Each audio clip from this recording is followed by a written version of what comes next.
Time now for a look at today's French newspapers with our press reviewer Nicholas Rushworth, who'll be looking at some end-of-year stories for us as well. Definitely that end-of-year feeling, and that's on the front page of Libération this morning, which is screaming out, look at this, 2011, and its headline is L'année de tous les indignés, the year of all the indignant ones. It's a very clumsy expression that we haven't worked out quite how to translate it. And there on the front page is saying what we've seen in 2011 is the Arab revolts, of course, but also the Occupy Wall Street campaign and mass protests across Europe against austerity measures, and the paper's arguing 2011 took place on the streets. Now, that same paper is looking at some of the vocabulary that's popped up this year in 2011, and of course, surprise, surprise, it chooses tweet for part of the Twitter revolution. You can see some of the words there, tweet. Another word on that page, Fukushima, and also dégage, dégage, which is French for out, out, out. That's the message protesters have been giving to leaders in dozens of countries in street demonstrations, Lorna. Starting, of course, in Tunisia, I remember seeing lots of signs and shouting of that word dégage before as well. And also in the papers of this morning, Libération's got two front pages, hasn't it? Because it's looking at the return of US troops from Iraq as well. It is indeed. It's got a headline about that. It's talking about the withdrawal, which has began 10 days ago, but which the last parts of it are going on now. The last troops will be home this weekend, and it's leading, and it's a double page, home, spleen, home. Spleen means melancholy, and the report is about the blues certain soldiers are experiencing, and you can see that headline there, home, spleen, home. We were kind of wondering what that could mean specifically, because it's an English word, but actually it's one that's used quite often in France, and so that's the blues.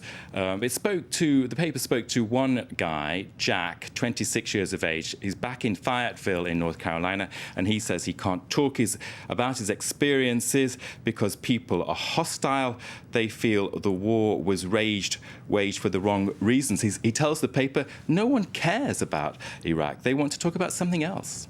Okay, well, also in the papers this morning, the 10th anniversary of the Euro, and it's quite a sombre anniversary, perhaps. Not a great time to be celebrating. Yes, I've got here the front page of La Croix, and you can see the Euro côté pile, Euro côté face, and that's heads or tails, pile, face, heads and tails, so the two sides of the coin. And of course, the 10th anniversary, is there going to be another anniversary after this one? Because the rumours about what could happen to the euro are rife. Now, the editorial in La Croix is saying that at the outset, the currency had a great start. It was introduced without a hitch. And the problem now on the 10th anniversary stems from a lack of coordination of economic policies between Eurozone states. And that editorial there is saying, well, the Germans are refusing to pay, and that is no surprise. Why would they want to pay for what the paper calls the bad students in the class?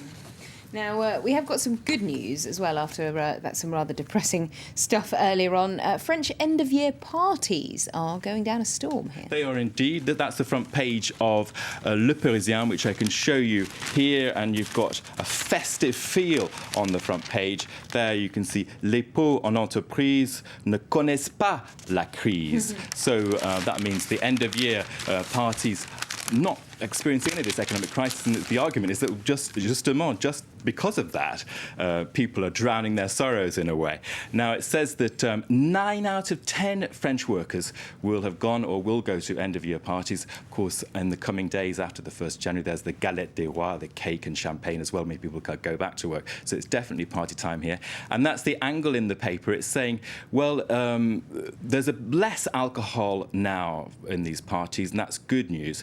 But employers should be warned that if there is a case where workers go off the rails, then the companies will be liable. The law is not kind to this. There you can see en France, la loi ne plaisante pas. The law does not joke about these office parties, so they have to keep an eye on that. Make sure we don't go off the rails, Lorna. Oh dear, yes, we'll have to be careful here at France 24. We've had our party before Christmas, so hopefully we'll all stay nice and well behaved. Thank you very much indeed, Nicholas, for that look at today's French newspapers.